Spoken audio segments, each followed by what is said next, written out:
The noose felt impossibly tight around Olivia Dawson's neck as she stood on the gallows platform in the blistering New Mexico sun. July 1875. Sweat trickled down her temples, but she refused to tremble before the jeering crowd that had gathered in Silverado's dusty town square to witness her execution. 23 years of life had taught her that showing weakness only invited the vultures to circle closer, and Lord knew there were plenty of those in this God-forsaken town already. "Olivia Dawson," the weathered sheriff bellowed, unfolding a yellowed piece of parchment, "you stand convicted of unpaid debts totaling $342 to the Silverado Mining Company. Having failed to make restitution despite numerous opportunities, you are hereby sentenced to hang by the neck until dead." Olivia squared her shoulders, her auburn hair whipping across her face in the hot desert wind. She wasn't afraid of death, not anymore. After losing her father to consumption last winter and watching the mining company vultures descend on their small homestead, demanding payment for debts she hadn't even known existed, fear had been replaced by a cold, hard anger that sustained her now. Does the condemned have any final words? The sheriff asked, his voice carrying across the suddenly hushed crowd. Olivia raised her chin. "I die innocent. My father never owed a penny to those thieves. They forged his name, stole our land, and now they'll steal my life too." Her voice rang clear and strong, causing several women in the crowd to dab at their eyes. The sheriff looked uncomfortable, but nodded to the executioner. The man's hands moved toward the lever that would drop the trapdoor beneath her feet. Olivia closed her eyes, thinking of her mother's face, gone these 8 years now. "Hold." A deep voice cut through the tension like a knife. The crowd parted as a tall figure strode toward the gallows. Olivia's eyes snapped open. The man making his way through the throng was a stranger to her, broad-shouldered and lean-hipped, with dark hair visible beneath a dust-covered Stetson. His face was deeply tanned and weathered, suggesting long days under the unforgiving western sun. He couldn't have been more than 30, though his eyes, piercing blue and hard as flint, seemed to carry the weight of many more years. "What's the meaning of this interruption?" the sheriff demanded, visibly annoyed. The stranger reached the foot of the gallows and looked up, his gaze locking with Olivia's for a brief, electric moment before addressing the lawman. "How much is the lady's debt?" he asked, his voice carrying a slight southern drawl. $342, the sheriff replied. "Plus 50 for court costs." Without hesitation, the stranger reached into his vest pocket and pulled out a leather pouch. He tossed it to the sheriff, who caught it with a surprised expression. "There's 400 in gold there," the stranger said. "That should cover everything, with a little extra for your trouble." The sheriff weighed the pouch in his hand, looking dubious. "Payment of debt doesn't erase the conviction for failure to pay, mister. The court has already ruled." The stranger's expression darkened. "You can't hang a woman for debt that's been paid." "The law's the law," the sheriff insisted, though he looked increasingly uncomfortable under the stranger's steely gaze. The stranger's hand moved to rest casually on the grip of his Colt revolver. "Then I reckon we have a problem, Sheriff. Because that woman isn't hanging today." A tense silence fell over the square. Even the wind seemed to hold its breath. "Who the hell are you anyway?" the sheriff finally demanded. The stranger's mouth curved into a small, dangerous smile.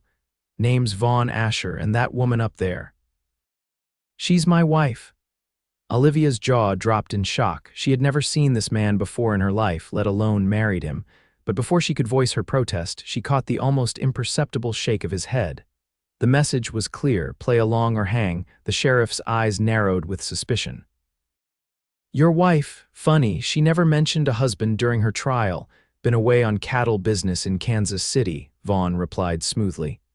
"Just got back to find my wife about to be hanged for debts I should have handled. Now cut her loose." The crowd began to murmur. Several people nodded in agreement with the stranger's demand. Executing debtors was already controversial enough. Hanging a woman whose husband had just paid her debts would be a step too far, even for Silverado. The sheriff hesitated, clearly weighing his options. Finally, he sighed and motioned to the executioner. Take the noose off her. Relief flooded through Olivia as the rough hemp was lifted from her neck. Her legs nearly buckled as she was led down from the platform, her wrists still bound in front of her. Vaughn stepped forward, drawing a knife from his belt. The sheriff moved to intercept him, but Vaughn simply raised an eyebrow. "You expect me to take my wife home in chains, Sheriff?" With a reluctant nod from the lawman, Vaughn sliced through the ropes binding Olivia's wrists. His fingers brushed against her skin, warm and calloused, sending an unexpected jolt through her body. "Thank you," she whispered, too low for anyone else to hear. "Don't thank me yet," he murmured back, his expression unreadable as he tucked her hand into the crook of his arm. "We've got a ways to go." To the watching crowd, they must have looked like a reunited husband and wife, but Olivia could feel the tension in his arm as he guided her through the parting throng. She was acutely aware of the stares following them, some curious, some disappointed that the day's entertainment had been cut short, and some openly hostile. "My belongings," she said suddenly, remembering the small bundle of possessions she'd been allowed to keep after her arrest. "They're at the jail," Vaughn nodded, changing direction. "We'll get them, then we're leaving town." "Where are we going?" she asked, trying to keep her voice steady despite the whirlwind of confusion and relief battling inside her. "Somewhere that isn't here," was his cryptic reply. At the jailhouse, the deputy reluctantly handed over Olivia's meager possessions, a small carpet bag containing a change of clothes, her mother's tarnished silver locket, and her father's Bible. Vaughn kept a protective hand at the small of her back as they walked to the livery stable, where a magnificent black stallion and a smaller chestnut mare were waiting. "The mare's yours," Vaughn said, helping her mount despite her protests that she could manage alone. "At least until we get where we're going." "And where exactly is that?" Olivia pressed, adjusting her skirts as best she could on the side saddle. Vaughn swung up onto his own horse with the easy grace of a man who'd spent most of his life in the saddle. "My ranch, about 20 miles north of here." "You own a ranch?" Olivia couldn't keep the surprise from her voice. A ghost of a smile crossed his face. "Surprised the man who saved you isn't some drifter?" "I'm surprised about everything that's happened in the last half hour," she replied honestly. "Including why a stranger would spend $400 to save a woman he's never met." Vaughn's expression grew serious. "Let's just say I've got no love for the Silverado Mining Company or their methods." He glanced at the sun, now high in the sky. "We should get moving. I don't want to be anywhere near this town when the mining company's men hear what happened." As they rode out of Silverado, Olivia felt the weight of the gallows slowly lifting from her shoulders, but it was replaced by a new uncertainty. Who was this man who had claimed her as his wife? And what would he expect in return for saving her life? They rode in silence for nearly an hour, the terrain gradually changing from flat desert to rolling hills dotted with mesquite and juniper. Olivia studied her rescuer's profile surreptitiously. His jaw was set in a hard line, his eyes constantly scanning the horizon. He rode with the alertness of a man accustomed to danger. "You're not really expected to be my wife," he said suddenly, as if reading her thoughts. "That was just to get you off that platform." Relief washed over her, followed by an emotion she couldn't quite identify. "I figured as much, Mr. Asher, though I am grateful for the rescue." "Vaughn," he corrected. "And you're welcome, Miss Dawson." "Olivia," she offered in return. He nodded, falling silent again as they crested a ridge. Below them stretched a valley, greener than anything Olivia had seen since leaving Missouri years ago. A creek wound through it like a silver ribbon, and nestled near its banks stood a sprawling ranch house with several outbuildings. A herd of cattle grazed in the distance, and smoke curled lazily from the main house's chimney. "Welcome to the AA," Vaughn said, a hint of pride coloring his voice. Olivia stared in amazement. "It's beautiful." "It's home," he replied simply, urging his horse down the slope. As they approached, a lean, gray-haired man emerged from one of the outbuildings, squinting up at them. His weathered face broke into a smile when he recognized Vaughn, but his expression turned curious when he spotted Olivia.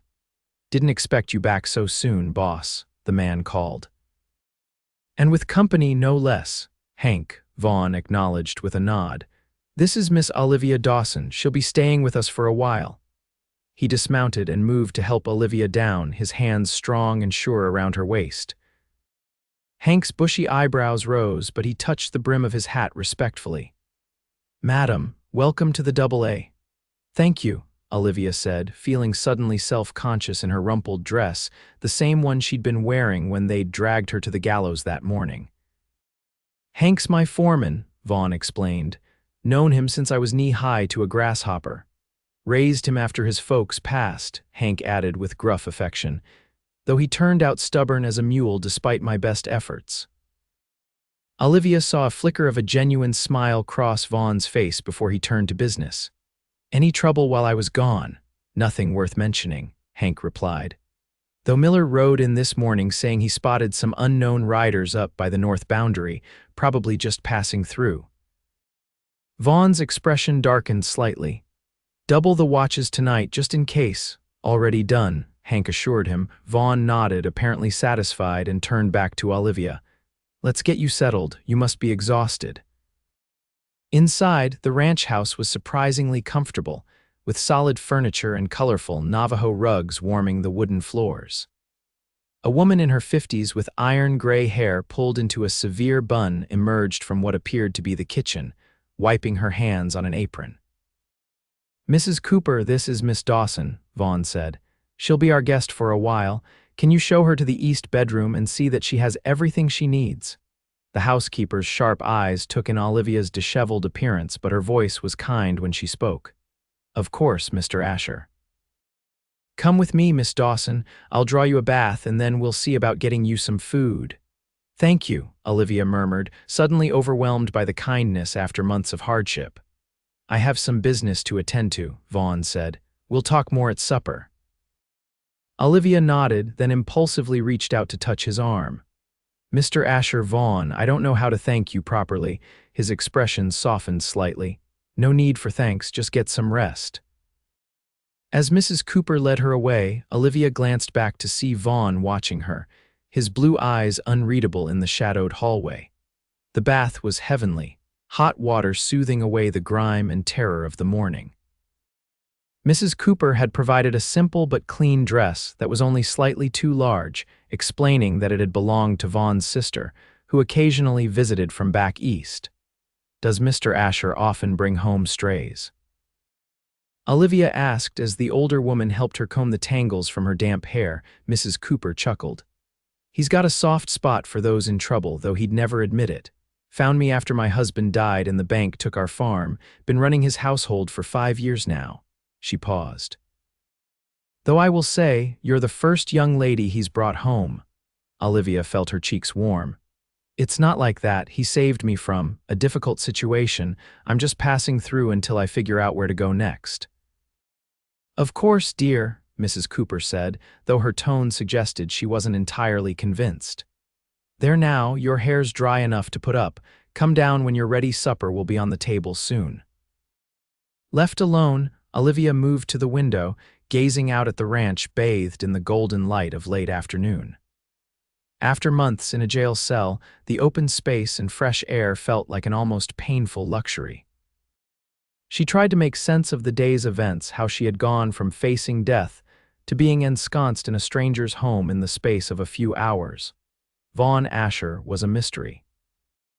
A wealthy rancher with, apparently, a grudge against the Silverado Mining Company and a willingness to spend a small fortune on a woman he'd never met. What did he really want from her? Despite his assurance that he didn't expect her to be his actual wife, men in her experience rarely did something for nothing. By the time she made her way downstairs, the sun was setting, painting the sky in brilliant shades of orange and pink visible through the large windows of the dining room. Vaughn was already seated at the head of the table, freshly shaved and dressed in clean clothes. He rose when she entered. "Miss Dawson," he said, his eyes taking in her transformation. "You look rested." "Amazing what a bath and clean clothes can do," she replied with a small smile, taking the seat he pulled out for her. Mrs. Cooper served a hearty meal of beef stew, fresh bread, and apple pie for dessert. Olivia realized how long it had been since she'd had a proper meal, and she had to force herself to eat slowly and with dignity. "So," Vaughn said after they'd eaten in silence for a while, "perhaps you could tell me how you came to be in such dire straits with the mining company." Olivia set down her fork. "My father and I came to New Mexico 3 years ago. He'd heard there was good land to be had, and after my mother died, there was nothing keeping us in Missouri." She took a sip of water, gathering her thoughts. "We built a small place about 5 miles outside of Silverado. Dad worked hard to make it a home, even planted an orchard that was just starting to bear fruit." Her voice grew bitter. "Then he got sick last winter, consumption. I nursed him best I could, but by spring he was gone. 2 days after we buried him, men from the mining company showed up with papers claiming Dad had borrowed money from them and put our land up as collateral." "And had he?" Vaughn asked quietly. Olivia shook her head vehemently. "Never. My father was proud to a fault. He would have died before taking charity or loans he couldn't repay. The signature on those papers wasn't his, but the judge wouldn't hear it, said a woman's memory wasn't reliable." Her hands clenched in her lap. "They took everything, the house, the land, even my mother's wedding china. When they claimed there was still a balance due, I was arrested for debt." Vaughn's jaw tightened, "and sentenced to hang rather than debtor's prison. Judge Blackwell said it would send a message about the sanctity of contracts," Olivia confirmed. "Though I suspect it had more to do with the mining company wanting our land. There's water on our property, precious commodity out here." "Judge Blackwell," Vaughn repeated, something dangerous flashing in his eyes. "He's been in Silverado Mining's pocket for years, same with Sheriff Mills. You seem to know a lot about them," Olivia observed. Vaughn was silent for a moment, swirling the coffee in his cup. "Let's just say you're not the first person they've wronged." He set the cup down with a decisive clink. "But you should know that they're not likely to let this go. Men like that don't appreciate being thwarted." A chill ran down Olivia's spine. "You think they'll come after me?" "It's possible," he acknowledged. "Which is why you should stay here, at least for now. The double is well protected." "I can't impose on you indefinitely," she protested. "You've already done more than enough." "Consider it my pleasure to thwart Harrison Blackwell and his mining friends," Vaughn replied with a grim smile. "Besides, Mrs. Cooper could use some help around the house. She's been complaining for months that it's too much for her alone." "I'm no charity case, Mr. Asher," Olivia said, lifting her chin. "If I stay, I'll earn my keep." Vaughn studied her for a moment, then nodded. "I'd expect nothing less. We'll talk more tomorrow about arrangements. For now, get some rest. It's been a long day for you." That night, lying in the most comfortable bed she'd experienced in months, Olivia found sleep elusive despite her exhaustion. She kept replaying the moment Vaughn had appeared at the gallows, the way he'd claimed her as his wife without hesitation. What kind of man did something like that for a stranger? And why did the memory of his hand on her waist, helping her from her horse, keep returning to her thoughts? Dawn arrived with the crowing of roosters and the distant lowing of cattle. Olivia dressed quickly in the borrowed clothes and made her way downstairs, determined to make herself useful. She found Mrs. Cooper already at work in the kitchen, kneading bread dough. "Good morning, dear," the housekeeper greeted her. "Sleep well." "Better than I have in months," Olivia admitted. "Please let me help you with breakfast." Mrs. Cooper smiled and pointed to a basket of eggs. "You can start with those. We've got hungry men to feed." By the time Vaughn entered the kitchen, drawn by the aroma of coffee and frying bacon, Olivia had fallen into an easy rhythm with Mrs. Cooper. The table was set, eggs were scrambled, and biscuits were browning in the oven. "Morning," he said, his voice still rough with sleep. His eyes widened slightly at the sight of Olivia standing comfortably at the stove. "You didn't have to do all this." "I wanted to," she replied simply, sliding a plate of food in front of him. "Consider it a small token of my gratitude," he accepted with a nod, watching as she poured his coffee. "Have you eaten?" "I'll eat with Mrs. Cooper once the men are fed," she answered. Vaughn frowned. "That won't do. Sit down and join me." After a moment's hesitation, Olivia complied, fixing herself a plate. They ate in companionable silence until Vaughn spoke. "I've been thinking about your situation," he said. "Your safety specifically." Olivia set down her fork. I've been thinking about that too. I can't stay here indefinitely, putting you and your ranch at risk. That's not what I was going to suggest, he replied. The mining company has eyes everywhere. If word gets back to them that you're here, they might cause trouble. Then I should leave, she said firmly. Perhaps head further West California, maybe. Vaughn shook his head. Running isn't the answer. These men have long arms, and a woman traveling alone is vulnerable. He hesitated, then continued, I have a proposition. Something in his tone made Olivia wary. What kind of proposition? The kind that might solve both our problems, he said. What I told the sheriff yesterday about you being my wife, it gave me an idea. Olivia's heart began to pound. Mr. Asher, if you're suggesting a marriage of convenience, he interrupted. On paper only. She stared at him, speechless. Think about it, he continued. As Vaughn Asher's wife, you'd have protection, legal and otherwise. The mining company would think twice before moving against you, and he paused.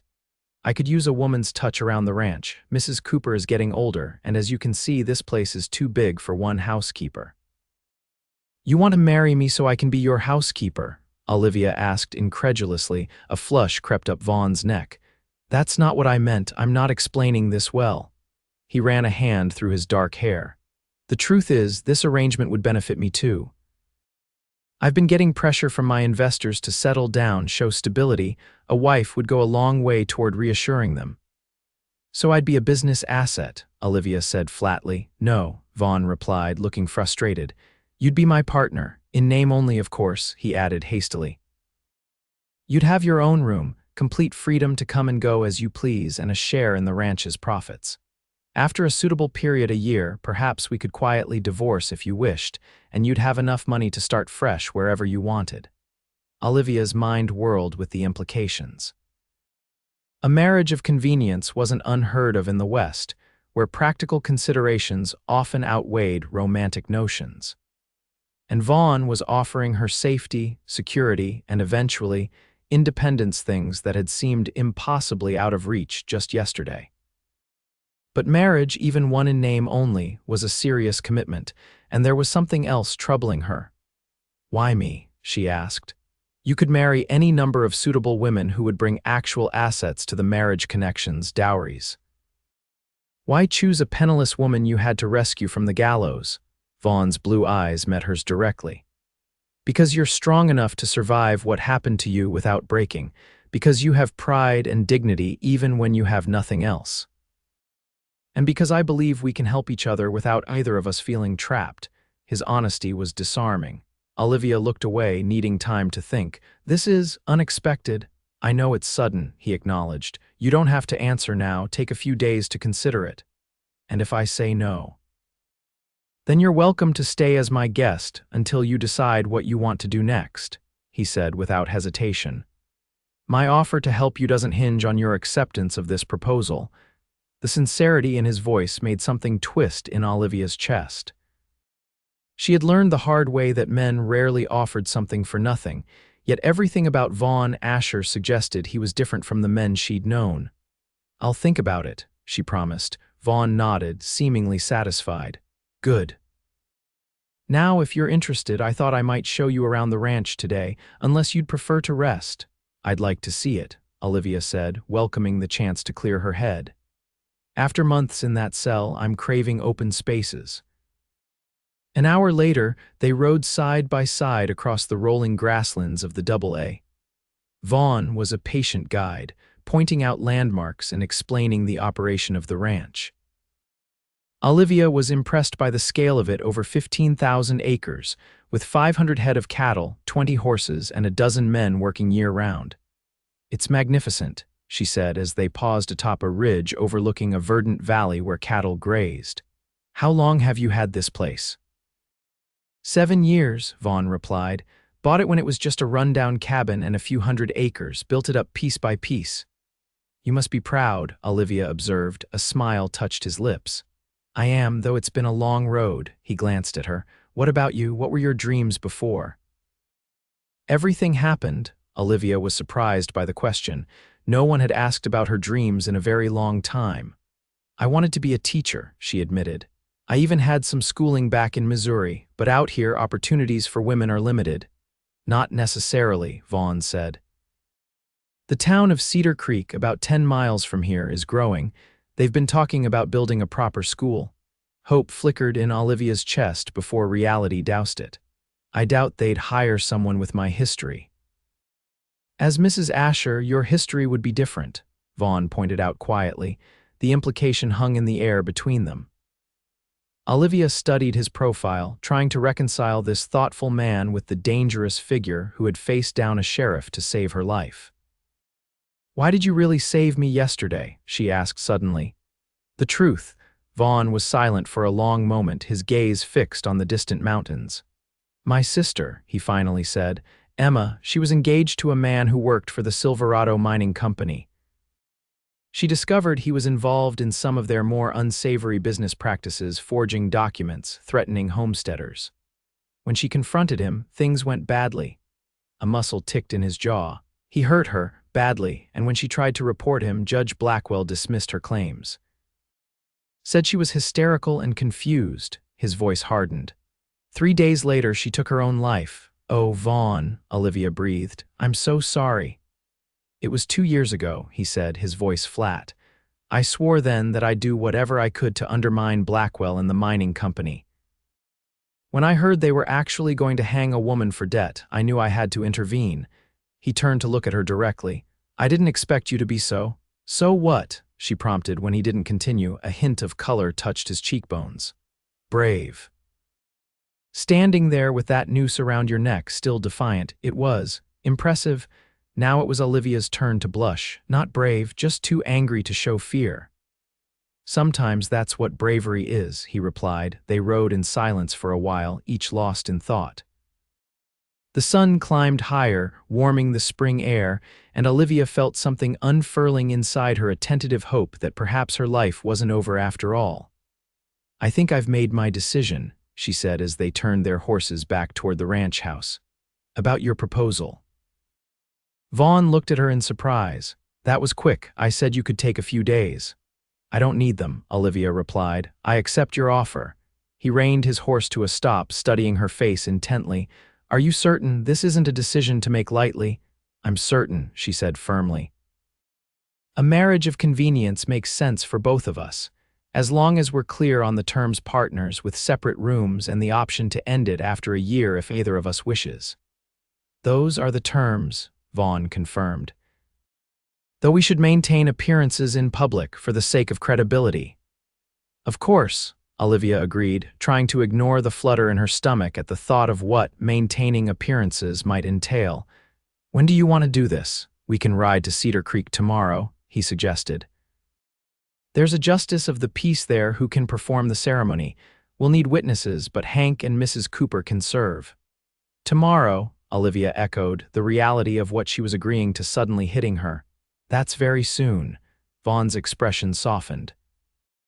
"We can wait if you need more time," she shook her head. "No, tomorrow is fine. The sooner we establish this arrangement, the safer I'll be from the mining company." "Then it's settled," he said, offering his hand to seal the deal. Olivia placed her smaller hand in his, feeling the strength and warmth of his grip. "It's settled." The next morning dawned clear and bright, a perfect spring day for a wedding, even if it was a wedding of convenience. Mrs. Cooper had insisted on helping Olivia prepare, lending her a pale blue dress that had belonged to Emma Asher and pinning her auburn hair into an elegant coil at the nape of her neck. "You look lovely, dear," the housekeeper said, stepping back to admire her work. "Blue was always Emma's color, but it suits you as well." "Thank you," Olivia replied, smoothing the soft fabric nervously. "And thank you for agreeing to be a witness. I know this is all rather unconventional." Mrs. Cooper patted her hand. "The West is no place for convention, child. Besides, I've seen how the boss looks at you. Maybe this arrangement won't stay one of convenience forever." "Mrs. Cooper," Olivia protested, feeling heat rise in her cheeks.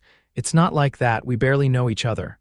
The older woman just smiled knowingly. "If you say so, dear."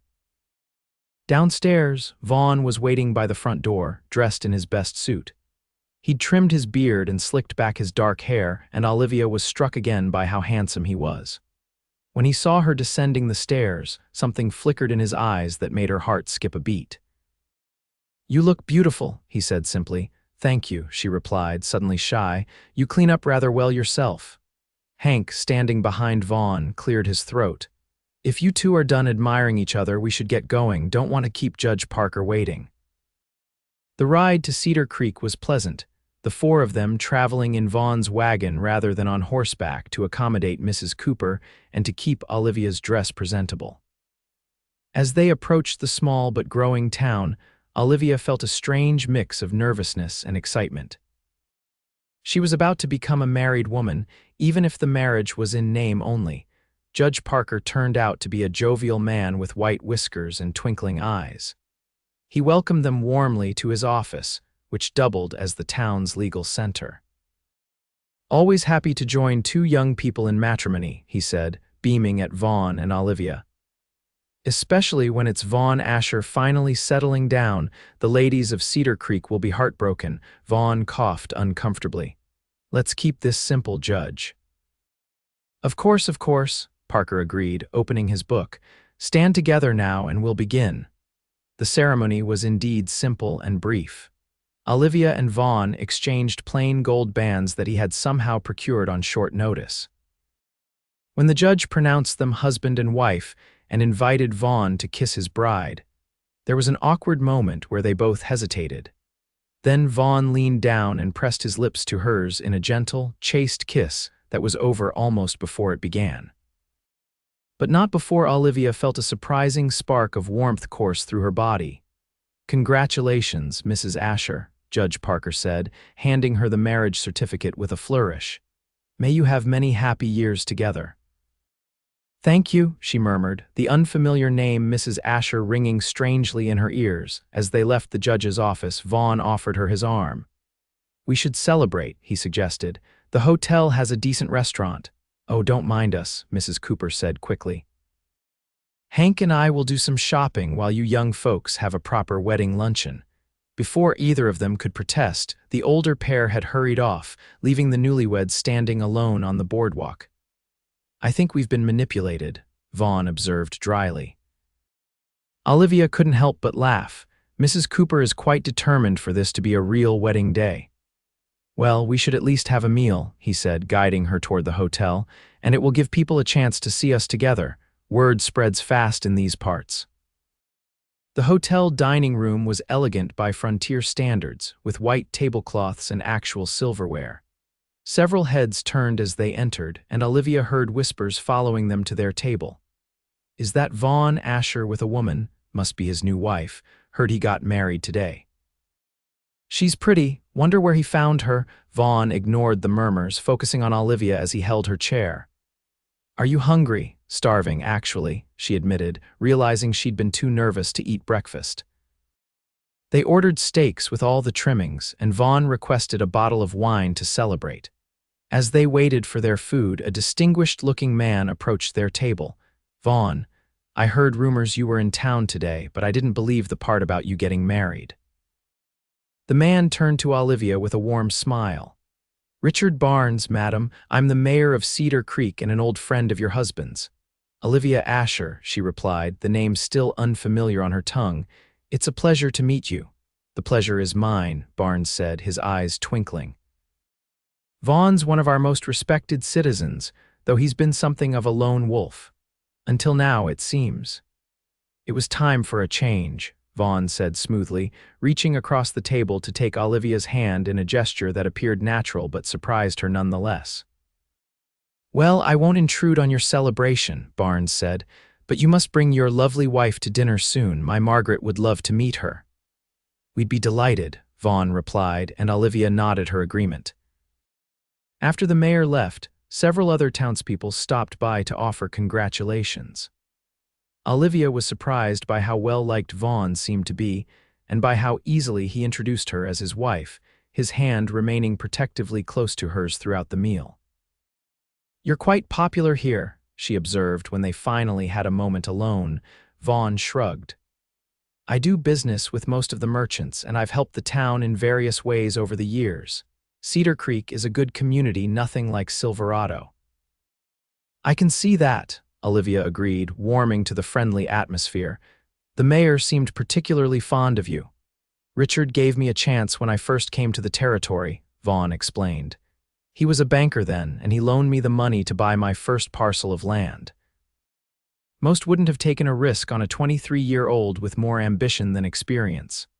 "You've done well with that risk," Olivia said. "The double is impressive." "It's a work in progress," he replied, a hint of pride in his voice. "I have plans to expand the herd and add more grazing land to the north." As he spoke about the ranch, his face came alive with passion and vision. Olivia found herself drawn in by his enthusiasm, asking questions and offering suggestions based on what she'd learned growing up on her family's small farm in Missouri. "You know a lot about agriculture for a schoolteacher," Vaughn remarked, looking impressed. "My father believed in practical education," she explained. "Said book learning was important, but so was knowing how to make things grow and how to manage resources." "A wise man," Vaughn said, raising his glass. "To your father." "To my father," Olivia echoed, touched by the gesture. They lingered over coffee and dessert, the conversation flowing easily between them. By the time they left the hotel to meet Hank and Mrs. Cooper, Olivia was beginning to think that perhaps this arrangement might work better than she'd dared hope. Vaughn Asher was not only her protector, but also proving to be good company. The ride back to the ranch was quieter, a comfortable silence falling over the group as the afternoon waned. Olivia found her thoughts drifting to the brief kiss they had shared during the ceremony, wondering if Vaughn had felt the same unexpected spark she had. It was foolish, she knew, to let her mind wander in that direction. Theirs was a business arrangement, nothing more. Developing romantic feelings would only complicate matters and potentially lead to heartbreak when their agreement ended. Still, as the wagon rolled up to the ranch house, now her home, Olivia couldn't help but feel a flutter of something suspiciously like happiness. Whatever the future held, today she was no longer a woman condemned, but Mrs. Vaughn Asher, with all the protection and possibility that name conveyed. That evening, after a celebratory dinner prepared by Mrs. Cooper, Vaughn walked Olivia to her bedroom door. The moment was awkward, both of them acutely aware of the traditional expectations of a wedding night that they had agreed to forego. "Well," he said, his voice slightly gruff, "I suppose this is good night, Mrs. Asher." "Good night, Mr. Asher," she replied with a small smile. "And thank you again for everything." He nodded, hesitating as if he wanted to say something more. Instead, he simply touched the brim of an imaginary hat and turned to walk down the hall to his own room. Olivia watched him go, telling herself that the twinge of disappointment she felt was merely exhaustion after an emotional day. Nothing more. In the weeks that followed, Olivia settled into life at the Double O with surprising ease. She worked alongside Mrs. Cooper, learning the rhythms of the ranch and gradually taking on more responsibilities. The housekeeper was grateful for the help and generous with her knowledge, teaching Olivia everything from how to manage the household accounts to how to make Vaughn's favorite apple pie. Vaughn himself was often busy with the ranch, sometimes leaving before dawn and returning after dark. But he made a point of having dinner with Olivia each evening, sharing the day's events and asking about hers. These conversations became a highlight of Olivia's day, a time when they could speak freely and get to know each other without pretense. She learned that he had grown up in Virginia, the son of a successful horse breeder whose business had been destroyed during the Civil War. His parents had died of fever when he was 18, leaving him to care for his younger sister Emma. They had headed west seeking a fresh start, working their way across the country until reaching New Mexico territory. In turn, Olivia told him about her childhood in Missouri, her dreams of becoming a teacher, and the close relationship she'd had with her father. She found herself opening up to Vaughn in a way she hadn't with anyone since her father's death, sharing stories and memories she'd kept locked away. One evening, about a month after their wedding, Vaughn returned from Cedar Creek with news. "I spoke with Mayor Barnes today," he said as they sat on the porch after dinner, watching the sunset paint the sky in brilliant hues of orange and pink. The town council has approved funding for a schoolhouse. They're looking for a teacher to start in the fall. Olivia's heart leaped. Really? That's wonderful news for the town. It could be wonderful news for you too, Vaughn pointed out, if you're interested. She turned to him in surprise. You think I should apply? I think you'd be perfect for the position, he said. You have the education and the passion for teaching. And as my wife, your respectability wouldn't be questioned. You wouldn't mind, she asked. If I worked outside the home, Vaughn smiled.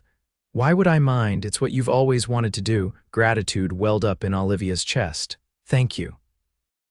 I'll speak to Mayor Barnes when we're next in town. Actually, Vaughn said, we've been invited to dinner at the Barnes residence this Saturday. You could discuss it with him then. That would be perfect, Olivia agreed, excitement building at the prospect of finally pursuing her dream. Saturday evening found them dressed in their best clothes, driving into Cedar Creek for dinner with the mayor and his wife. Margaret Barnes turned out to be a warm, intelligent woman who immediately made Olivia feel welcome. Richard has told me so much about your husband, she said as she showed Olivia around their comfortable home, but he failed to mention how lovely his new bride would be. That's very kind of you, Olivia replied, warming to the older woman. And Vaughn tells us you're interested in the teaching position, Margaret continued. How wonderful. We've been praying for someone with proper education. Most of our young ladies marry so early they hardly have time to finish their own schooling, let alone teach others. I've always wanted to teach, Olivia confessed. I was fortunate that my father believed in education for women. A progressive man, Margaret approved. You must tell me more about your family over dinner. The evening was a success, with good food, lively conversation, and the promise that Olivia's application for the teaching position would be given every consideration. As they drove home under a canopy of stars, Olivia felt a contentment she hadn't experienced in years. Thank you for tonight, she said to Vaughn, who was handling the reins with practiced ease. For everything, really, he glanced at her, his profile strong in the moonlight. You don't have to keep thanking me, Olivia. That's what partners do, they help each other. Partners, she echoed, testing the word. It felt right, somehow, more equal than husband and wife in their unusual situation. Besides, he added with a smile in his voice, you've been a godsend at the ranch. Mrs. Cooper says she doesn't know how we managed without you. Olivia laughed. She's being generous. I'm still learning so much from her. You're too modest, Vaughn said. You've brought life back to the place. Even Hank noticed it. Something in his tone made Olivia's pulse quicken. She looked at his hands on the reins, remembering the brief touch of those hands on her waist, her arms, during their wedding ceremony. She quickly redirected her thoughts. Speaking of the ranch, she said, I was thinking about that north section you mentioned wanting to expand. Have you considered using it for something besides grazing? Vaughn raised an eyebrow. Such as? Well, with the stream running through it, the soil looked rich when we rode past last week. It might be good for crops, perhaps wheat or corn. Diversifying could provide more stability when cattle prices fluctuate. He looked at her with new respect. That's actually a very good idea. I hadn't considered farming, but you're right about the soil quality. My father always said not to put all your eggs in one basket, Olivia said. Of course, it would require different equipment, more workers. But potentially a good return on investment, Vaughn finished. I'll look into it. They continued discussing possibilities for the ranch all the way home, their conversation flowing easily from topic to topic. By the time they reached the AA, Olivia realized with surprise that she was genuinely happy, not just relieved to be alive or grateful for sanctuary, but truly content with her new life.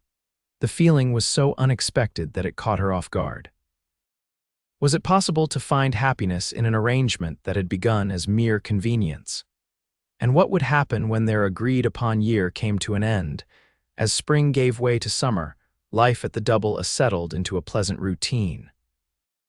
Olivia received word that she had been selected as Cedar Creek's new schoolteacher, a position she would begin in September when the schoolhouse was completed.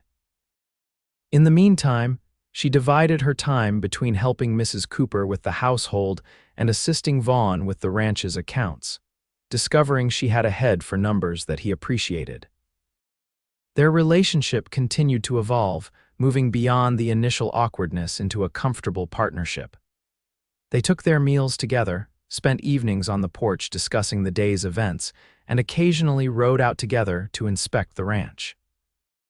In public, they played the role of newlyweds convincingly, with Vaughn's hand often finding the small of her back or Olivia linking her arm through his as they walked through town. What surprised Olivia was how natural these gestures had begun to feel and how she found herself looking forward to them. She told herself it was merely the human need for connection after months of isolation in that jail cell, nothing more. Then came the 4th of July celebration in Cedar Creek, an all-day affair with a parade, contests, dancing, and fireworks. As the wife of one of the area's most prominent ranchers, Olivia found herself at the center of the town's social circle, introduced to everyone as Mrs. Asher with a warmth that suggested she had always belonged. "You're a natural," Vaughn murmured as they watched the children's sack races. "Everyone loves you." "They're all very kind," Olivia replied, smoothing her new calico dress. Vaughn had insisted on buying it for the occasion, saying his wife should have something special for her first major public event. "They're kind because you are," he said. "You remember names, ask about their families, listen when they speak. That matters to people." Olivia felt a blush creeping up her cheeks at his praise. "It's nothing special, just common courtesy." "It's more than that," Vaughn insisted. "You care, it shows." Before she could respond, Mayor Barnes approached, his face alight with excitement. "Vaughn, Olivia, just the couple I was looking for. We need more contestants for the three-legged race, and I immediately thought of you too." "Oh, I don't think," Olivia began, but Vaughn cut her off. "We'd be delighted," he said, a mischievous glint in his eye. "Wouldn't we, dear?" Olivia narrowed her eyes at him but couldn't suppress a smile. "Apparently we would." Minutes later, they found themselves at the starting line with 5 other couples, their inside legs bound together with a length of cloth. Vaughn's arm was around her waist, holding her firmly against his side. "Ready?" he asked, his breath warm against her ear. Olivia nodded, suddenly very aware of the solid strength of him pressed against her. "Ready." At the signal, they moved forward, quickly finding a rhythm together. Left, right, Vaughn counted softly, guiding their steps. They moved in perfect synchronization, as if they'd been practicing for years rather than thrown together on a moment's notice. Halfway down the course, they had pulled ahead of the other couples. Olivia's heart was pounding, partly from exertion but mostly from the exhilarating feeling of working in such close harmony with Vaughn. His hand at her waist was strong and steady, his movements perfectly matched to hers. They crossed the finish line well ahead of the competition, stumbling to a halt amid cheers from the crowd. Laughing, they turned to each other in triumph, and without thinking, Olivia threw her arms around Vaughn's neck in a celebratory hug. He caught her easily, lifting her off her feet in a brief spin before setting her down again. But he didn't release her immediately, and for a moment they stood there, arms around each other, faces close enough that she could see the flecks of gray in his blue eyes. Something shifted between them in that moment, a recognition, perhaps, that their partnership had grown into something neither had anticipated. Olivia felt a warmth spreading through her that had nothing to do with the summer heat. Then someone cleared their throat nearby and they stepped apart, suddenly remembering they were in public. Mayor Barnes presented them with blue ribbons for their victory, and the moment passed, but Olivia could still feel the imprint of Vaughn's arms around her. That evening, as darkness fell and the townsfolk gathered for the fireworks display, Vaughn spread a blanket on a small hill overlooking the festivities. They sat side by side, watching as the first colorful explosions lit up the night sky. "I can't remember the last time I enjoyed a celebration this much," Olivia admitted, her face illuminated by the red and blue bursts overhead. "Nor can I," Vaughn agreed.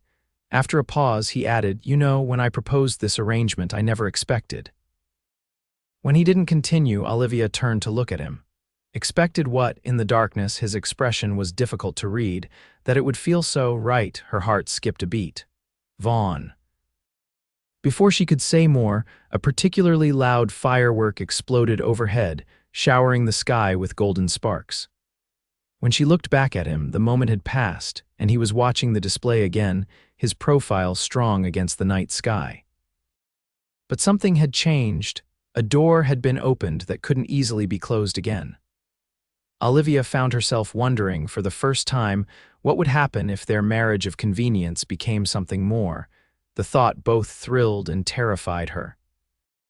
2 weeks after the 4th of July celebration, trouble arrived at the Double in the form of 3 riders who appeared at the ranch house just before noon.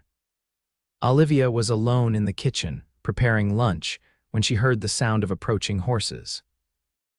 Looking out the window, she saw 3 men she didn't recognize dismounting in the yard.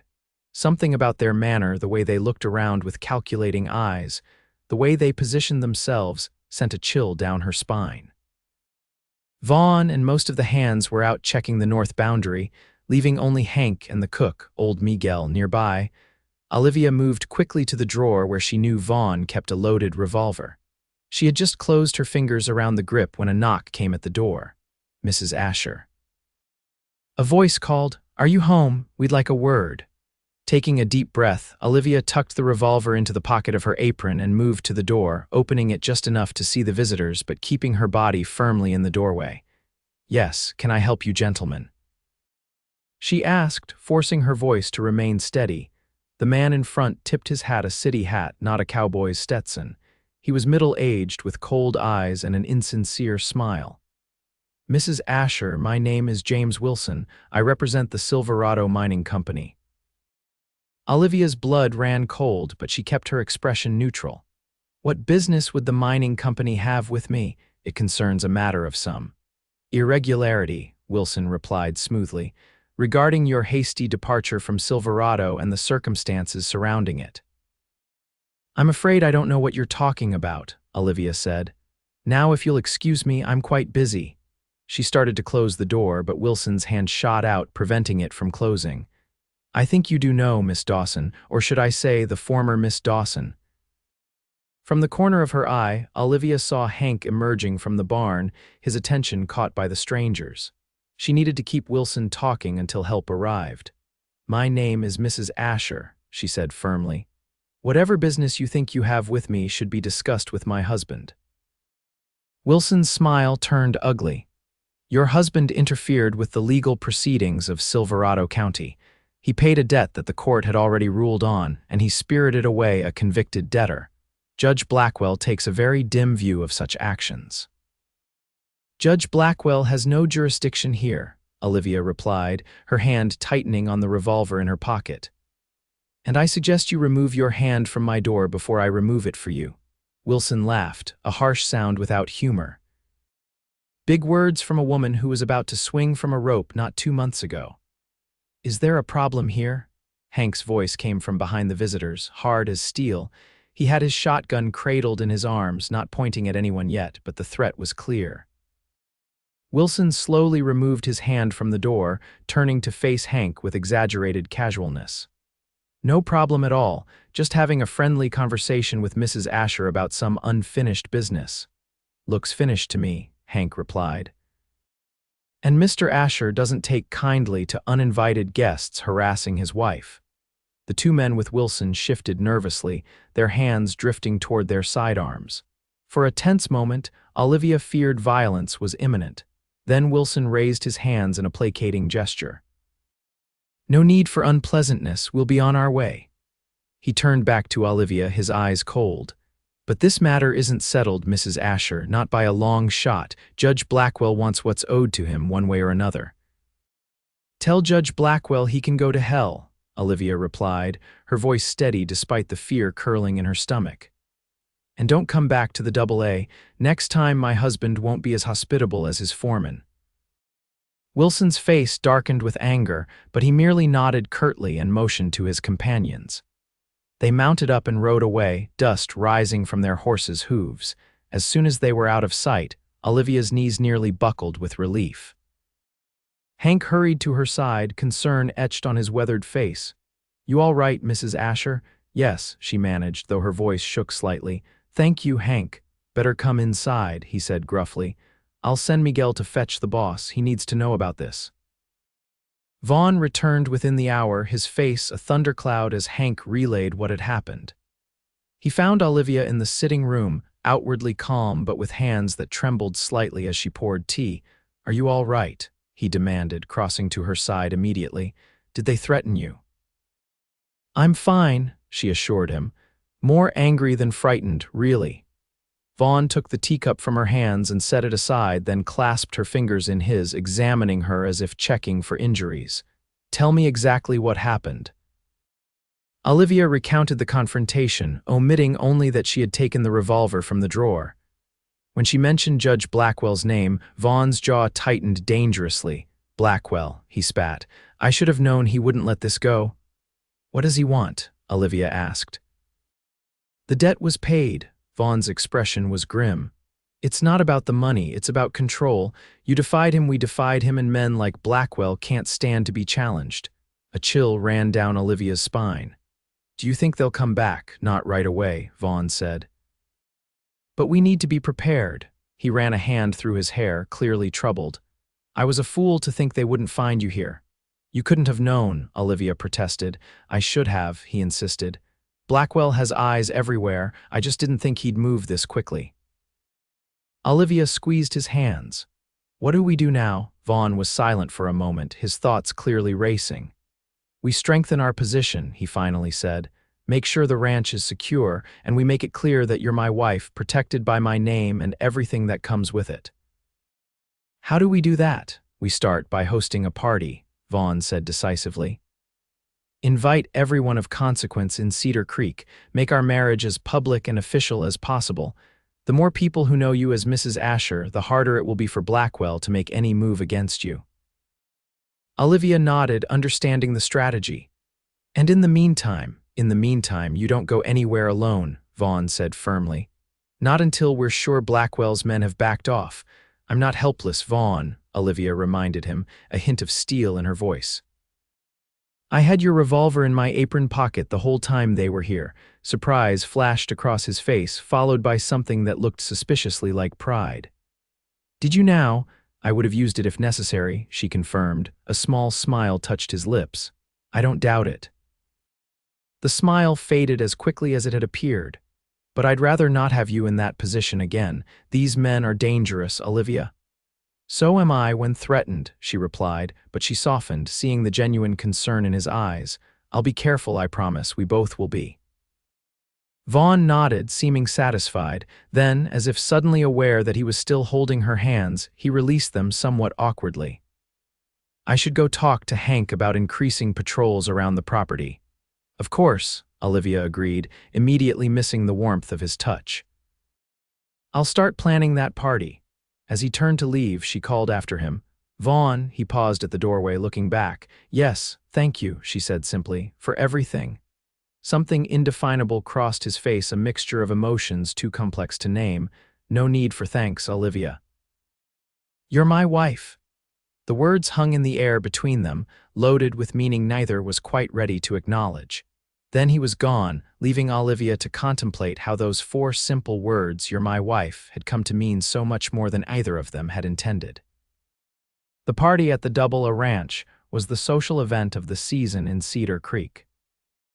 Olivia had thrown herself into the preparations, determined to make it a success not just for strategic reasons, but because she genuinely wanted to create something beautiful in the home that had become hers in more than name. Every prominent citizen in the area received an invitation, and nearly all accepted. The house was transformed with flowers from Mrs. Cooper's garden, lanterns strung across the porch, and tables laden with the finest food Olivia could prepare with help from Mrs. Cooper, and 2 women from town hired for the occasion. Vaughn had been impressed by her efforts, and more than once she had caught him watching her with an expression that made her heart beat faster. He had been protective since the visit from Blackwell's men, rarely letting her out of his sight when he was home, and ensuring that Hank or one of the trusted hands was nearby when he couldn't be. The night of the party, Olivia wore a new dress that Vaughn had insisted on ordering from Santa Fe, a deep green silk that complemented her auburn hair and brought out the gold flecks in her hazel eyes. When she descended the stairs to find him waiting in the foyer, his eyes widened appreciatively. "You look stunning," he said, taking her hand and bringing it to his lips in a gesture that sent warmth coursing through her. "Thank you," she replied, taking in his tall figure in a perfectly tailored suit. "You're quite handsome yourself." For a moment, they simply looked at each other, something unspoken passing between them. Then the sound of the first guests arriving broke the spell, and they turned to welcome Mayor Barnes and his wife to the Double A. The evening was a whirlwind of introductions, conversations, and dancing. Vaughn kept Olivia close, his hand often at the small of her back or holding hers as they moved among their guests.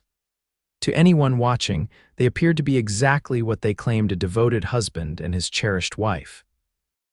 "You've created something special here," Margaret Barnes said as she and Olivia took a brief respite from the festivities on the porch. "Everyone is having a wonderful time." "I'm glad," Olivia replied, gazing out at the lantern-lit yard where couples were dancing to the music of a small band Vaughn had hired from town. "It's important to me that people feel welcome in our home." "They do," Margaret assured her.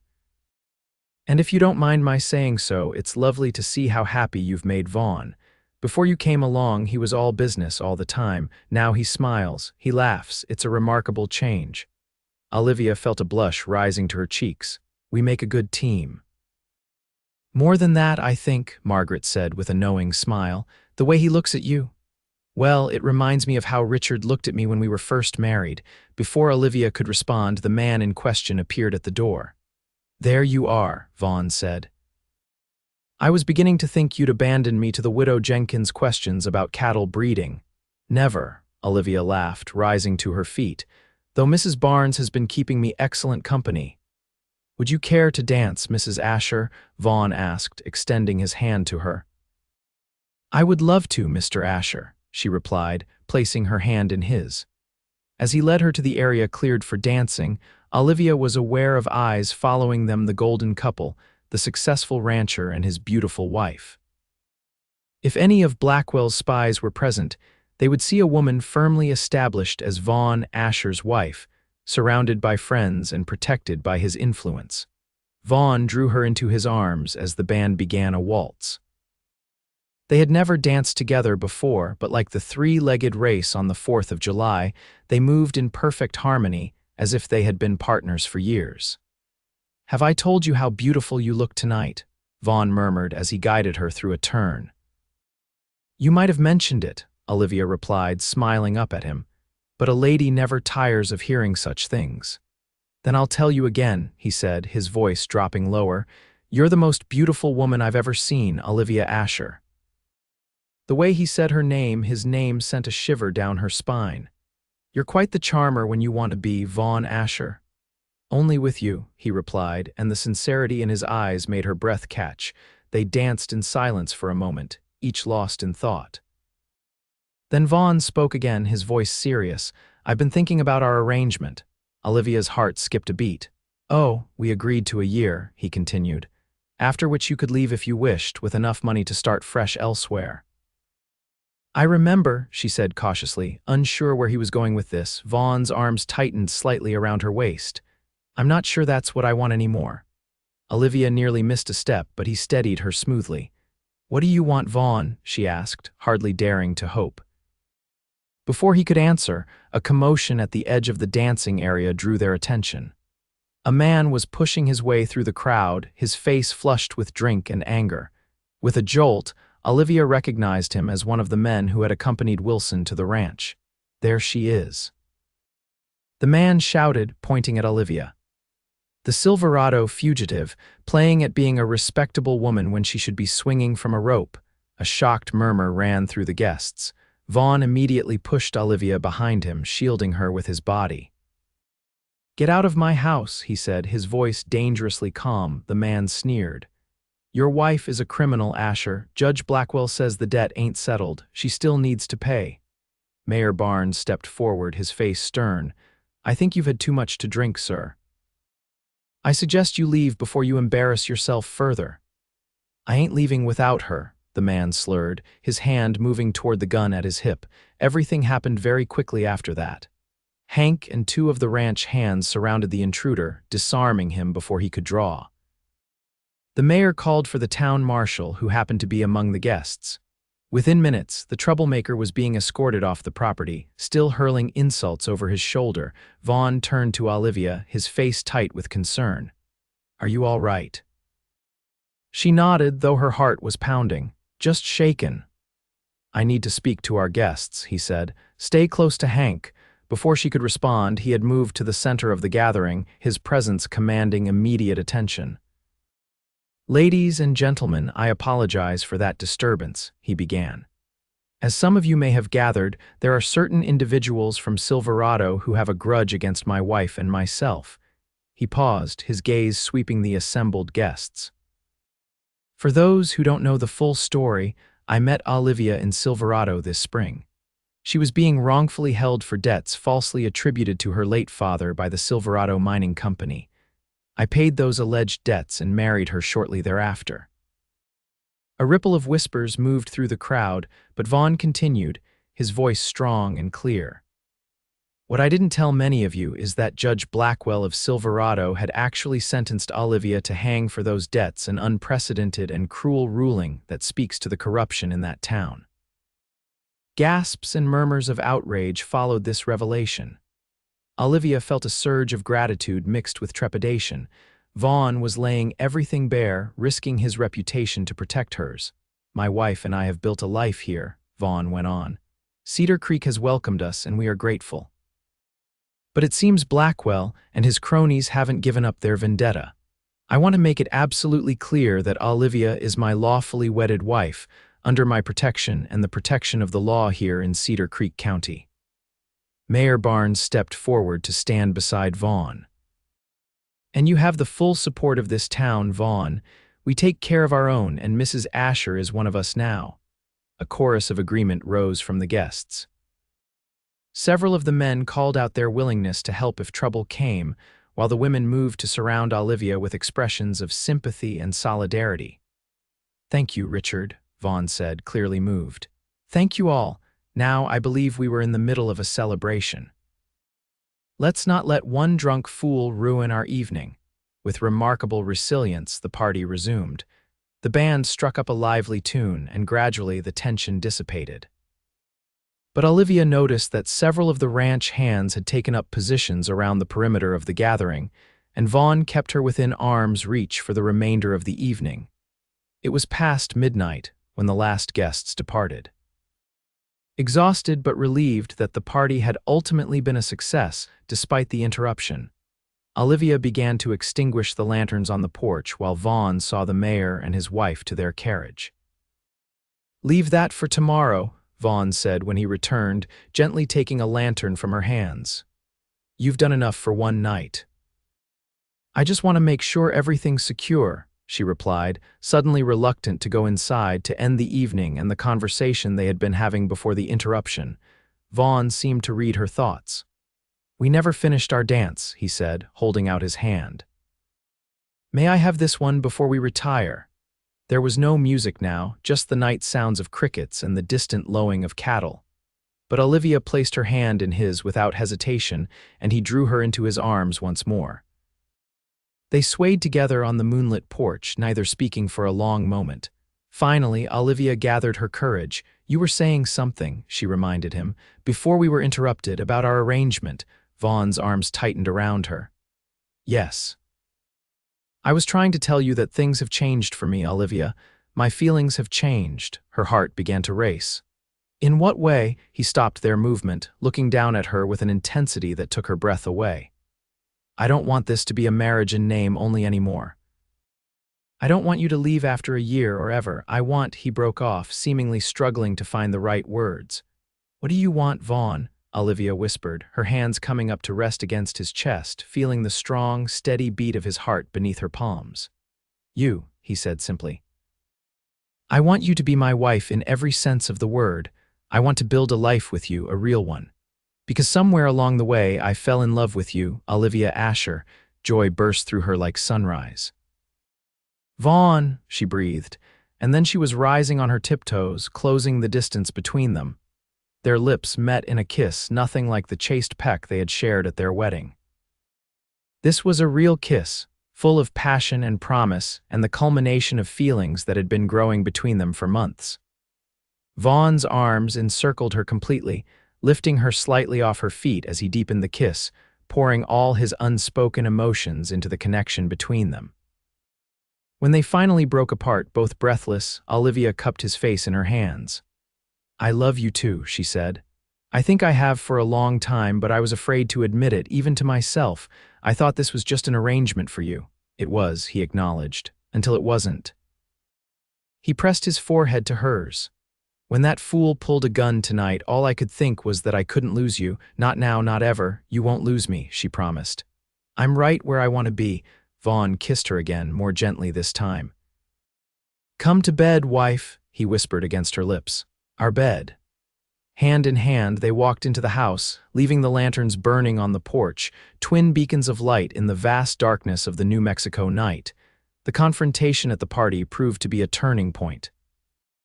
Word spread quickly through Cedar Creek and the surrounding area about Judge Blackwell's vendetta against the Ashers, and the community rallied around them. Men from neighboring ranches volunteered to help patrol the Double A's boundaries, and the town marshal made it clear that any further disturbances would be met with the full force of local law. For Olivia and Vaughn, the weeks that followed were a time of deepening connection as their marriage transformed from one of convenience to one of genuine love and partnership. Olivia moved her belongings into Vaughn's room, and they fell into the easy rhythm of a couple who had chosen each other freely and completely. August brought the completion of Cedar Creek Schoolhouse, a simple but solid building with large windows and rows of brand-new desks ordered from back east. As the newly appointed teacher, Olivia spent hours preparing for her first class of 28 students ranging in age from 6 to 16. "Nervous?" Vaughn asked the night before school was to begin, finding her at the dining room table surrounded by books and lesson plans. "Terrified," she admitted with a smile. "But excited too. It's what I've always wanted to do." He came to stand behind her, his hands gently massaging her shoulders. "You'll be wonderful. Those children are lucky to have you." Olivia leaned back against him, savoring his touch. "Thank you for making this possible, for everything." "You earned it," he reminded her. "I just helped clear the path." The first day of school was indeed everything Olivia had dreamed of. The children were eager and respectful, the parents supportive, and by the end of the day, she knew she had found her calling. She rode home to the Double A with Hank, who had been assigned as her escort during these still uncertain times, her heart full of satisfaction. Vaughn was waiting on the porch when they arrived, his face breaking into a smile as she dismounted. "How was it?" "Wonderful," she replied, allowing him to lift her from the saddle and into a brief embrace. "I have so much to tell you." Over dinner, she regaled him with stories of her first day, the bright students, the challenges, the moments of connection. Vaughn listened attentively, asking questions and sharing in her enthusiasm. "You're glowing," he observed as they sat together on the porch afterward, watching the sunset. "Teaching suits you." "It does," she agreed, "though I must admit I missed being here during the day." "The house missed you too," Vaughn said, taking her hand. "So did I." Olivia smiled, squeezing his fingers. "Well, I'm home now, home." The word held such meaning now, not just a place of safety, but a place of love, of belonging. The Double A had become her home in every sense, and Vaughn, her husband, in every sense, was at the center of it.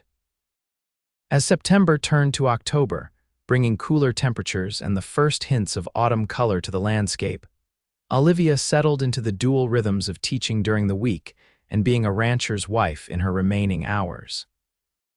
The threat from Silverado seemed to recede as weeks passed without incident, though Vaughn maintained vigilance, unwilling to take chances with her safety.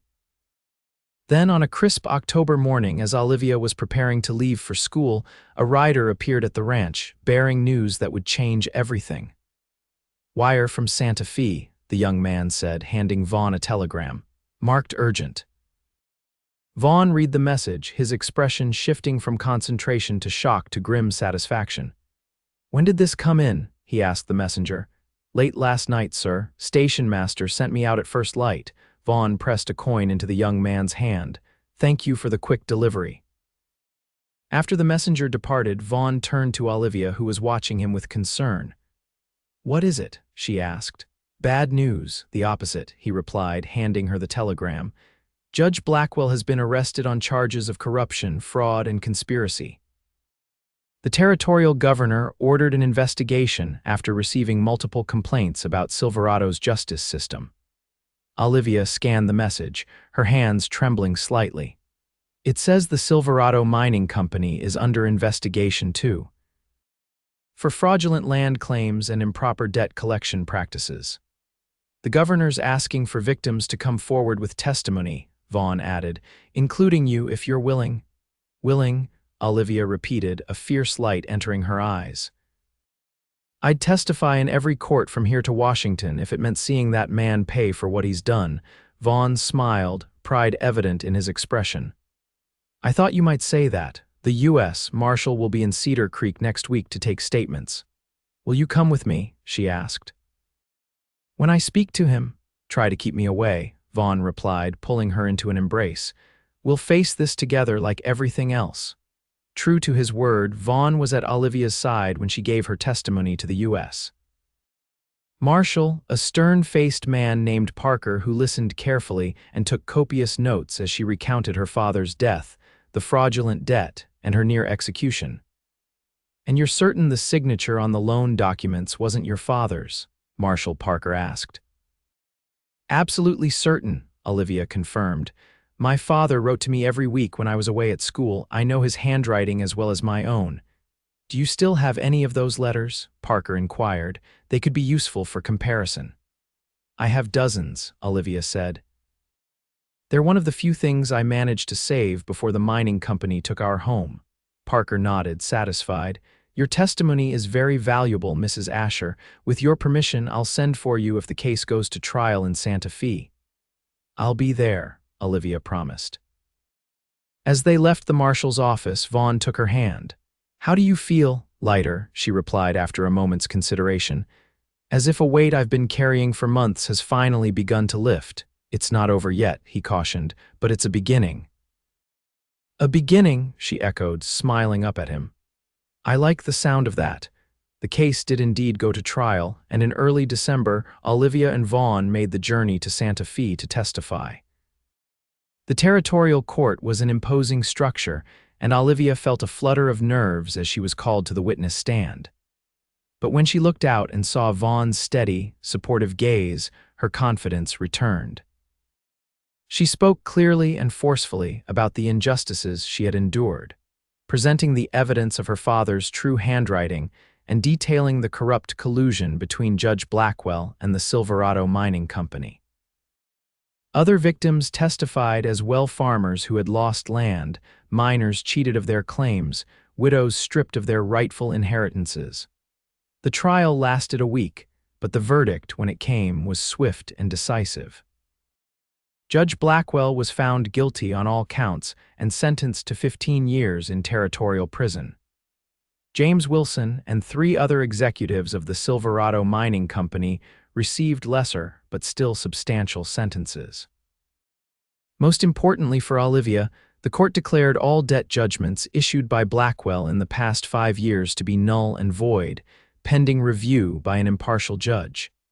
Does this mean I could get my father's land back? Olivia asked the prosecutor as they left the courthouse after the verdict. Potentially, he replied. You'll need to file a claim with the land office, but given the circumstances, I'd say your chances are excellent. On the train ride back to Cedar Creek, Olivia was unusually quiet, lost in thought as she watched the winter landscape pass outside the window. Vaughn, sitting beside her, finally broke the silence. What are you thinking about so intently? She turned to him, her expression thoughtful. My father's land. The prosecutor thinks I could reclaim it. That's wonderful news, Vaughn said. We could hire a lawyer to start the process as soon as we get home. Olivia nodded, but her expression remained pensive. It is wonderful, but I'm not sure what I want to do with the land if I get it back. You don't have to decide right away, Vaughn assured her. There's no rush. That's just it, she said, reaching for his hand. For the first time in so long, I don't feel rushed or pressured or afraid. I can actually think about our future, and make choices based on what we want, not what circumstances force upon us. Vaughn's eyes softened. And what do you want, Olivia? To be with you, she said without hesitation. To continue teaching, to help you with the ranch, to build our life together. The land is part of my past, and I'll always treasure what my father built there. But the double is my home now, our home. Vaughn lifted her hand to his lips. Then we'll make it the best home possible, and maybe if you do reclaim your father's land, we could do something meaningful with it, something that would honor his memory. Like what? Olivia asked, intrigued. Well, Vaughn said thoughtfully, Cedar Creek is growing. More families are moving in, drawn by the railroad and the fertile land. Those families will need education for their children. Understanding dawned in Olivia's eyes. A school on my father's land. Why not? Vaughn suggested. The Samuel Dawson School. It could serve the families who live too far from town to attend your school in Cedar Creek. Tears welled in Olivia's eyes. He would have liked that. He always believed in the power of education. She leaned over to kiss Vaughn softly.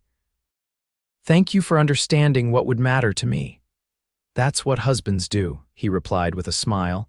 The real ones anyway.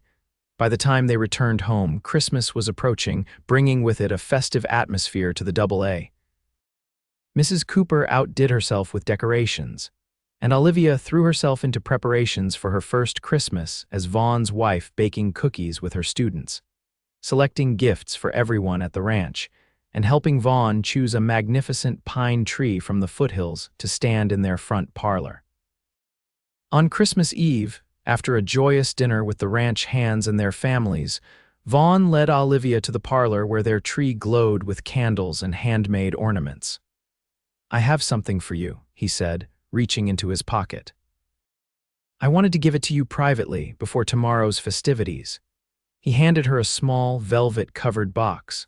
Olivia opened it to find a perfect circle of diamonds surrounding a deep blue sapphire that matched Vaughn's eyes. It's beautiful, she breathed, looking up at him in surprise. When we married, Vaughn explained, it was a practical arrangement. You got a plain gold band because that's all I had time to procure. He took the ring from the box and held it up. This is the ring you should have had, the ring I would have given you if I had been marrying you for love from the beginning. Tears filled Olivia's eyes as he slipped the ring onto her finger, where it nestled perfectly against her wedding band. I love you, Olivia Asher, Vaughn said softly. More than I ever thought possible. Thank you for taking a chance on me, for turning our marriage of convenience into something real and precious. I love you too, she replied, rising on tiptoes to kiss him. And I have something for you as well, something that can't be wrapped in paper or placed under a tree. Vaughn raised an eyebrow questioningly. I'm going to have a baby, Olivia said, her voice trembling with joy. In early summer. Dr. Matthews confirmed it yesterday when I visited him in town. Vaughn's expression transformed from surprise to wonder to pure, unbridled happiness. A baby, he repeated, as if trying to absorb the magnitude of the news. We're going to have a child. Olivia nodded, laughing through her tears as Vaughn let out a whoop of joy and lifted her off her feet, spinning her in a circle before carefully setting her down again. Are you happy? She asked, though his reaction had made the answer obvious. Happy doesn't begin to cover it, he replied, placing a gentle hand on her still flat stomach. I'm going to be a father, we're going to be parents. He shook his head in amazement. When I rode into Silverado that day and saw you on that platform, I never imagined that saving a woman from the gallows would lead to this, Olivia finished for him, her eyes sparkling with love and mirth. That claiming a stranger as my wife would give me everything I never knew I wanted, Vaughn corrected, drawing her close. A real marriage, a family. A future brighter than anything I could have dreamed. As they stood together before the glowing Christmas tree, Vaughn's arms wrapped protectively around Olivia and their unborn child, She marveled at the journey that had brought them to this moment. From the shadow of the gallows to the warmth of love, from a marriage of convenience to a union of hearts, they had found in each other not just safety or advantage, but the deep, abiding connection that made life truly worth living. Outside, snow began to fall, covering the Double Ranch in a blanket of pristine white, a clean slate for the new year and the new life that lay ahead. Inside, Olivia and Vaughn Asher celebrated their first Christmas together, secure in the knowledge that it was just the beginning of a lifetime of love that had started with the most unlikely of proposals. "She's my wife." 5 years later, the Samuel Dawson School stood proudly on the hill where Olivia's childhood home had once been, its red brick walls and white columned entrance visible for miles across the valley.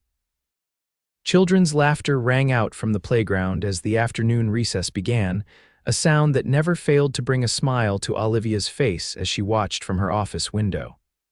"Mama, Mama." A small voice called from the doorway, and Olivia turned to see her 4-year-old daughter, Emma, running toward her with all the boundless energy of childhood. Behind her walked Vaughn, carrying their 2-year-old son Samuel, who was fighting to stay awake after what had clearly been an exciting morning. "There are my loves," Olivia said, kneeling to catch Emma in a hug before rising to kiss Vaughn and stroke Samuel's dark curls. "I didn't expect you until later. Someone couldn't wait to see the new library books that arrived," Vaughn explained with a fond glance at their daughter. "She made me promise we'd come right after lunch." "The books about dinosaurs?" Olivia asked Emma, who nodded enthusiastically. "Mrs. Barnes said they have pictures," the little girl exclaimed. "Real pictures of dinosaur bones." "Well then, we'd better go see them," Olivia agreed, taking her daughter's hand. "Daddy can put Sammy down for his nap in my office while we explore." As they walked through the school hallways, Olivia couldn't help but reflect on how perfectly things had turned out. After regaining her father's land, she and Vaughn had indeed established the school, using timber from the Double and bricks made locally. It had opened 3 years ago with Olivia as headmistress, overseeing a staff of 3 teachers and serving nearly 50 children from the surrounding countryside. She still taught classes herself 3 days a week, balancing her educational duties with motherhood and her role as Vaughn's partner in running the ranch. The Double had prospered, expanding to include not just cattle, but also the crop fields Olivia had suggested that first summer, which now produced wheat, corn, and hay in abundant quantities. Cedar Creek had grown into a thriving town with a proper hotel, a bank, several shops, and even a small hospital where Emma and Samuel had been born. Mayor Barnes still led the community, though he now spoke of retiring soon and had hinted that Vaughn might consider running for the position. "What are you thinking about?" Vaughn asked as Emma ran ahead to the library, where Margaret Barnes, now retired from her own teaching career, volunteered 3 days a week. "How lucky we are," Olivia replied. "How everything worked out even better than we could have hoped." Vaughn shifted Samuel to his other arm, his free hand coming to rest on the small of Olivia's back in a gesture that had become so familiar and comforting over the years. "Not luck," he said. "At least not entirely. We built this life together, decision by decision, day by day." "Starting with the most impulsive decision of all," Olivia reminded him with a smile. "When you rode into Silverado and claimed me as your wife. Best impulsive decision I ever made," Vaughn declared, bending to kiss her temple. "Though I maintain there was some divine intervention at work that day, something guided me to Silverado and to you." "Perhaps," Olivia agreed. She had come to believe that too, over the years, that some greater force had brought them together at precisely the right moment, when both needed saving in different ways. They reached the library, where Emma was already seated cross-legged on the floor with a large book open on her lap, Margaret Barnes pointing out illustrations with obvious delight. Samuel had finally surrendered to sleep, his dark lashes resting against his chubby cheeks. "I'll take him to your office," Vaughn said quietly. "Meet you back here in a bit." Olivia nodded, watching as he carried their son away with such tender care. Even after 5 years, the sight of Vaughn with their children never failed to fill her heart with joy. He was an attentive, loving father, just as he was a devoted husband. Their marriage of convenience had long since transformed into the deepest kind of partnership, one built on mutual respect, shared goals, and a love that had only grown stronger with each passing year. They had faced challenges together: drought seasons that threatened the ranch, Olivia's difficult second pregnancy, the occasional reappearance of men connected to the now-defunct Silverado Mining Company seeking revenge. But they had weathered it all side by side, drawing strength from each other and from the family they had created. And through it all, they had never lost sight of how their journey had begun with a desperate woman on a gallows platform and a stranger's voice ringing out, "She's my wife." Later that evening, with the children asleep and the ranch quiet under a canopy of stars, Olivia and Vaughn sat together on the porch swing that had become their favorite spot for private conversations. "I had a letter from the governor today," Vaughn said, his arm around Olivia's shoulders as they swayed gently. "He's considering my proposal for expanding educational funding throughout the territory." "That's wonderful news," Olivia replied, her head resting against his shoulder. "More schools like ours could make such a difference. Your vision, your passion for education, it's inspiring people far beyond Cedar Creek," Vaughn said with pride. "Just as I knew it would." Olivia smiled, thinking of how far they had come from those early, uncertain days. "We make a good team, don't we?" "The best," Vaughn agreed, pressing a kiss to her hair. As the night deepened around them, Olivia Asher closed her eyes, safe in the embrace of the man who had saved her life in more ways than one. From the shadow of the gallows to this moment of perfect peace, their journey had been unexpected, challenging, and ultimately beautiful, and it had all begun with the bravest lie ever told, a lie that had become the deepest truth of their lives. "She's my wife."